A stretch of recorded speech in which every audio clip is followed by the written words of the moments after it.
It's time for the Newsmaker Show on News Talk AM 1480 WLEA. Here's Kevin Doran. Brian O'Neill in for Kevin Doran on this Thursday. On the Newsmaker Show, as always, Christian Kopff is our Thursday guest. Dr. Kopff, thanks for joining us. It's great to be here.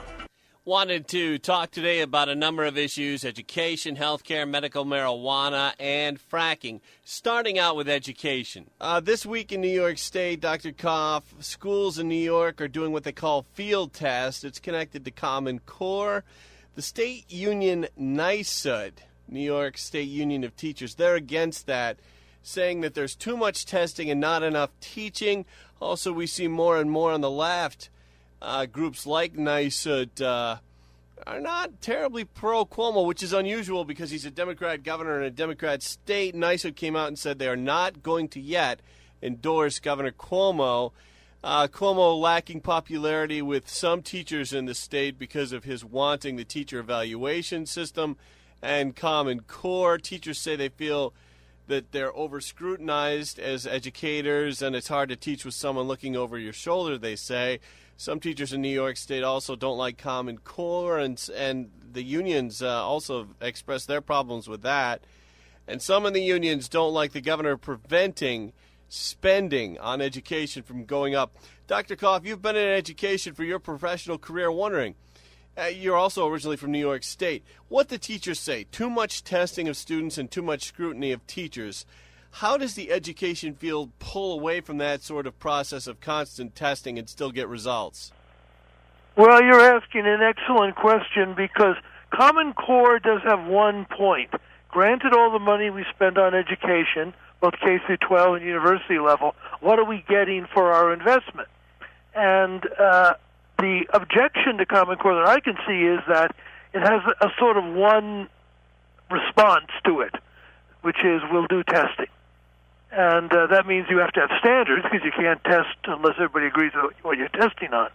And these tend to be national and take no account of local differences, of state differences, of differences between big cities, suburban schools, and country schools. So there's all kinds of legitimate objections to Common Core, but the key question they're asking is, what are we getting for all the money we put into education is a legitimate question. And insofar as teachers say the kind of tests they're being asked to do and the kind of one-size-fits-all curriculum they're being asked to implement is not a good idea, they have a good point. But there's also an implication that they don't want to be tested at all. And let's face it, as teachers, we test our students, and we test them for a good reason, because that's one of the ways to find out if they're learning. And teachers, I think, are doing the right thing to object to a one-size-fits-all national curriculum, but they're not doing the right thing when they imply that nobody should be testing them and that they should be free to do what they think best without responsibility, without accountability to parents and to the country as a whole. In New York State, the big complaint about Common Core is that the implementation went badly. That's from that complaint from the educators mostly. Parents have their concerns that children are coming home with math problems, that math is being taught in a way that the parents did not learn, and the parents are complaining that some parents are complaining that they're having to teach their children in a way they don't understand, and that is kind of a roundabout way and too difficult. Wondering, Dr. Kopff, on the subject of education, why do Obama and Education Secretary Arne Duncan keep comparing American schools with European schools? And this is something you hear a lot in the Common Core talks, that the European schools are held up as being better than American schools. Critics of the administration, critics of Common Core, say that the studies that show that the European educational system is superior are skewed studies. What Duncan and Obama tend to do is compare national-level testing. And the problem is that European countries each have their own educational system, and they're the size of our states. Some of them are the size of big states. Some of them, like Finland, and Luxembourg, are the size of small states. And there is no European-wide curriculum. That is simply untrue. There are national curriculums. And if Europe is to give us lessons, the lesson should be we need to compare the different states and let the different states make these decisions, not have a national curriculum. Because I assure you that Europe does not have a European-wide curriculum. They constantly compare us to kids in Shanghai and Finland, which are relatively small, homogeneous communities. And that, of course, is where you can set up a curriculum and expect to see very impressive results, because you're teaching people that are culturally unified, identify with one another, and a lot of the things you have to teach in a culturally diverse society don't have to be taught in school. They already know them. But if you take out Americans of European ancestry and compare them with Europeans, our kids do as well or better. If you take out East Asian kids in America and compare them to East Asian kids, China, Shanghai, etc., you see that our kids do as well or better than they do. So it's the reason is we have a culturally diverse society, and so we have all kinds of different commitments to education and responses to education. President Obama wants to see changes at colleges and universities. The president says that's because of the money put into education. When the president says changes, I understand that probably a red flag goes up to educators. Wondering, Dr. Kopff, social agenda changes or better grades? What's the president talking about there? Well, the president says he's using very much the same arguments that the Common Core supporters use. The federal government gives a lot of money to colleges and universities. They give a lot of money both for research and also for teaching scholarship, Pell Grants and things, and institutions like that. And he's saying, what are we getting for our money? Where's the bang for the buck? But what he tends to talk about are things like how much money kids owe at the end of college, how many poor kids are getting in, is there affirmative action commitments. He's not talking about, are we educating people properly in the arts of language and the arts of mathematics? Are we preparing students for lives of citizenship and business? All the things that education has traditionally done, and done pretty well, frankly, if you want to look at how our society has advanced over 200 years. When he talks about specifics, in general, by the way, he does talk about these things in general terms.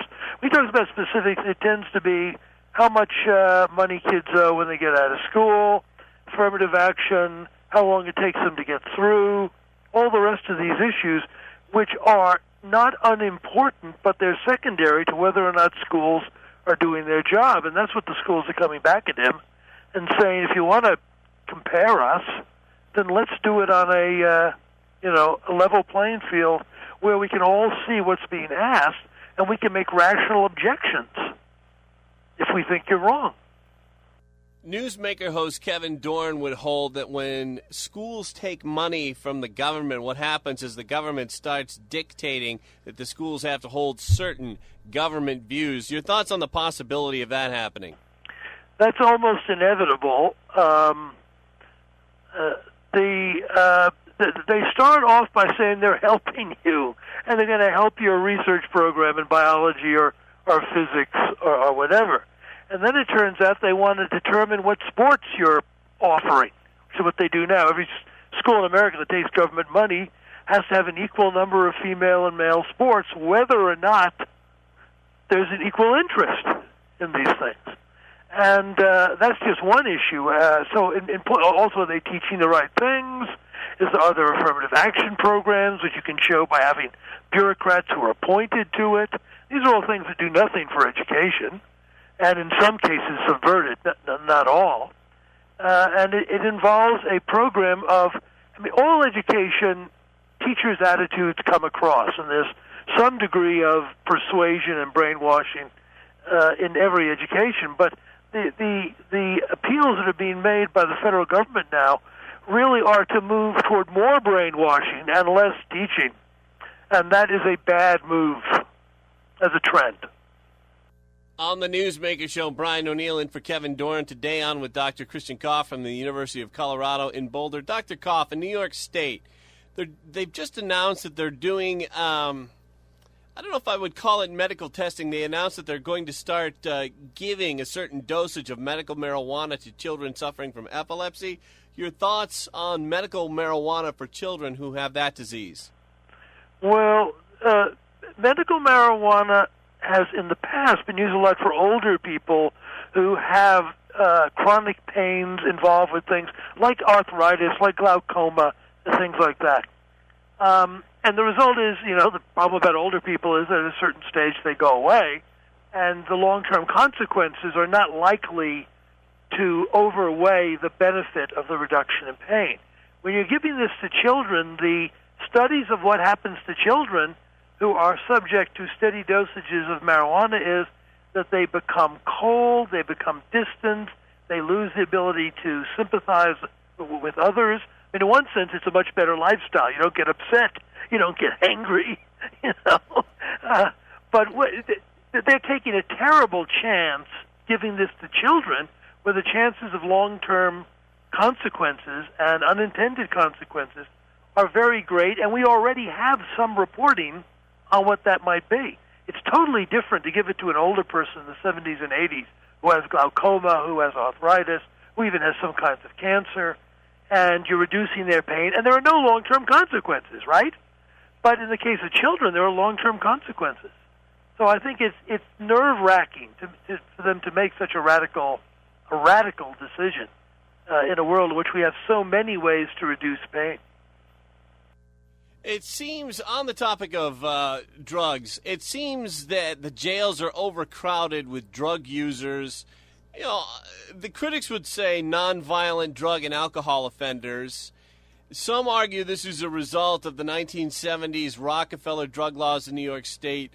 Dr. Kopff, those against the Rockefeller drug laws will sometimes move in the direction of saying drugs should be legalized. Your thoughts on a solution for incarceration, if there is such a word, and the high population of prisons versus legalizing drugs. What's the middle ground there? Boy, that's a great question, because all public actions have consequences, and I was, differentiating between the unintended consequences of medical marijuana for older and younger people. But a doctor would often say every medicine has consequences, and every social policy has consequences. And you need, as you say, to balance these so they don't become out of sight. The fact is we have a very large percentage of our population relative to other countries. We have a large percentage of our population. But relative to other countries, we have a large percentage of population in jail. On the other hand, crime has been going down over the past 20 years. It's hard to think there isn't some connection there. Secondly, it seems to many of us that the way to see what's going to happen if we're going to legalize drugs is to let it be done by individual states, and my state of Colorado has now done this.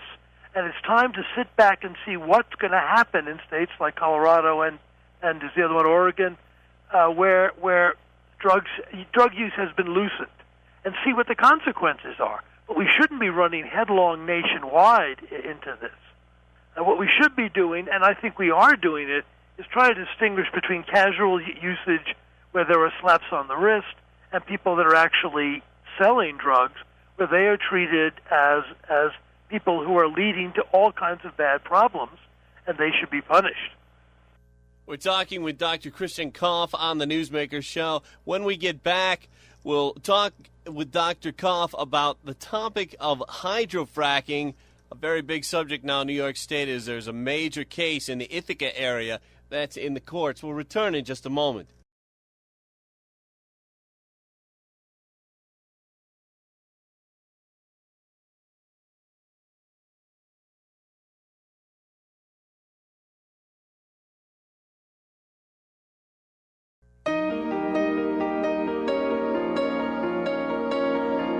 Brian O'Neill in for Kevin Dorn today on the Newsmaker Show, on with Dr. Christian Kopff, University of Colorado in Boulder professor.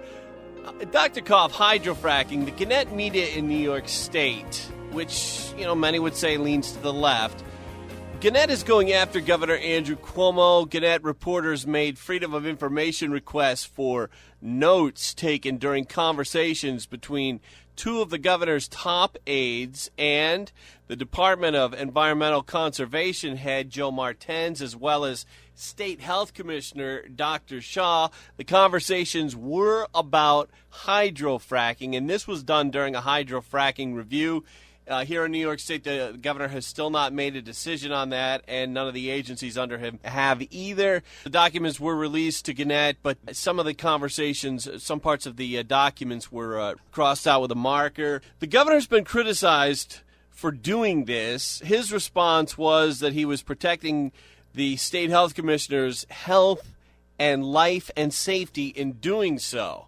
Both anti-frackers and pro-frackers want an answer from the government. They want a yes or no decision. Both sides say the governor is playing politics by making it so there is never a decision so he can run for president without having angered either side. A good number of people around here want fracking because they have oil under their land.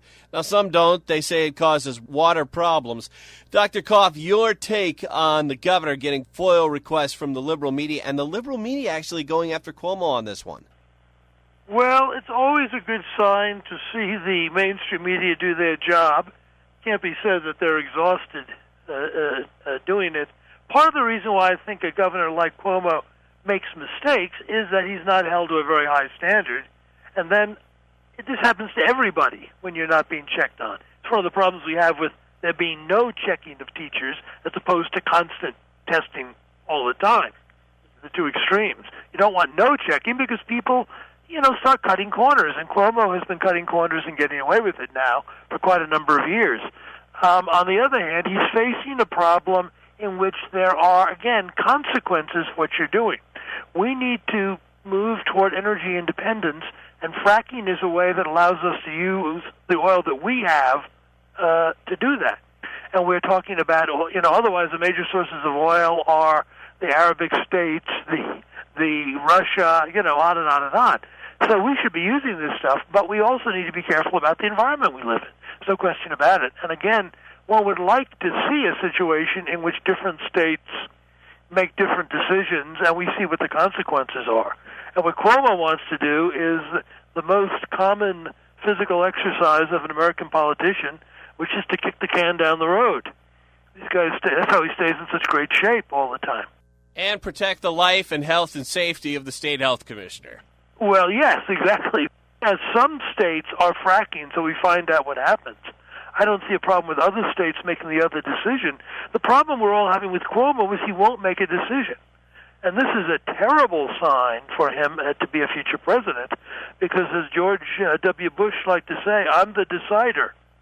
The president has to make decisions. Can't constantly sit around refusing to decide just because he doesn't want to offend people. He needs to stand up and show that, look, here's what I've decided to do. Here are my reasons. I respect people who disagree with me, but they need to respect the fact that I'm the governor and I've made this decision. And Dr. Christian Kopff, any final thoughts before we go? Well, I just like, for those who are interested in Common Core, there's a report that the Catholic parochial schools in Milwaukee are going to use Common Core standards by the decision of the Archbishop there, and we're hearing a lot of parental unhappiness. So it's not just New York State that's worried about these things. And notice that even though it's meant for public schools, it seeps into other parts of our educational system. Yes, I believe it ultimately will affect the charter schools and the private schools and Catholic schools, too. I think that's absolutely one of the considerations we have. It's not just about public schools in urban areas. Dr. Christian Kopff, University of Colorado in Boulder, always great having you on. It's great to talk to you.